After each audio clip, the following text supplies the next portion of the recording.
بسم اللہ الرحمن الرحیم، تبت یدا ابی لہب وتب، بالکل ابتدائی زمانے کی صورت ہے۔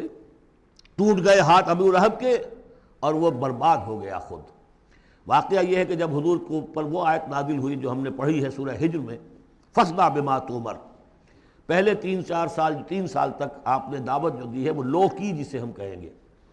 کبھی بھی آپ کی دعوت انڈر گراؤنڈ نہیں تھی، اس کو تو سمجھ لیجئے، یہ تو لفظ استعمال کرنا ہی غلط ہے، لو کی۔ اور لو کی میں کیا تھا؟ پرسنل تعلق، پی پی کالز، لوگوں سے جن سے بھی تعلقات تھے، انفرادی گفتگو میں آپ اپنی دعوت پیش کر رہے تھے۔ پھر حکم آ گیا فاصدع بما تؤمر، اب ڈنکے کی چوٹ کہیے۔ تو آپ کھڑے ہوئے کوہ صفا پر، آپ نے نعرہ لگایا وا صباحا، یہ وہاں کا دستور تھا۔ تفصیل سے میں یہ بیان کر چکا ہوں، سارا واقعہ بیان نہیں کر سکتا۔ تو اس وقت لوگ لپک کر آئے اور ابو لہب بھی آیا، آپ کا چچا۔ جب حضور نے وہاں اپنی دعوت پیش کی تو اس نے کہا تباً لک لہذا جمعتنا، ہم سمجھے تھے کوئی بڑی اہم بات تم نے بتانی ہوگی تو ہمیں بلایا ہے، ہم پہنچ گئے ہیں، اور تم نے ہمیں اس کام کے لیے جمع کیا تھا، تو تمہارے ہاتھ ٹوٹ جائیں۔ معاذ اللہ ثم معاذ اللہ، نقل کفر نہ باشد۔ چونکہ حضور بنو ہاشم کو 2 دفعہ گھر بلا کر کھانا کھلا چکے تھے، تو اسے تو معلوم تھا یہ دعوت کیا تھی۔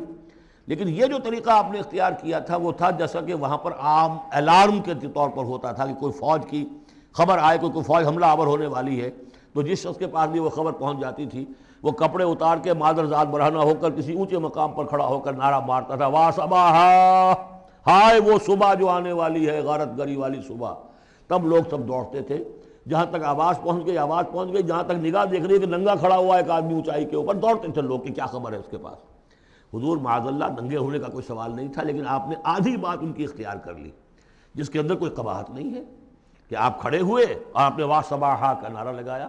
وہ صبح قیامت کی خبر دے رہے ہیں، وہ خبر دیتے تھے جو صبح ہوتی تھی غارت گری کی، دشمن آ کر حملہ کرے گا، لیکن وہ بھی تو صبح قیامت ہے۔ بات کوئی تو ہنسی کی نکلے، خندہ صبح قیامت ہی صحیح، صبح قیامت بھی تو ہے نا آخر۔ تو اس نے کہا آپ تمہارے ہاتھ ٹوٹ جائیں، تم نے اس کام کے لیے بلایا تھا۔ تو فرمایا تبت یدا ابی لہب وتب، اے نبی جیسے آپ کے دشمن جنہوں نے آپ کو کہا کہ اس کی تو دم ہی کٹ گئی، وہ ہوں گے جن کی دمیں کٹ جائیں گی، جن کا نام لیوا کوئی نہیں رہے گا۔ اسی طریقے سے جس نے کہا ہے کہ آپ کے ہاتھ ٹوٹ جائیں، ہاتھ اس کے ٹوٹ گئے۔ یہ تو چند سال کے بعد کی بات ہے، لیکن حقیقت میں عالم غیب میں تو اس کے ہاتھ کٹ چکے ہیں، وہ تب اور وہ برباد ہو چکا ہے۔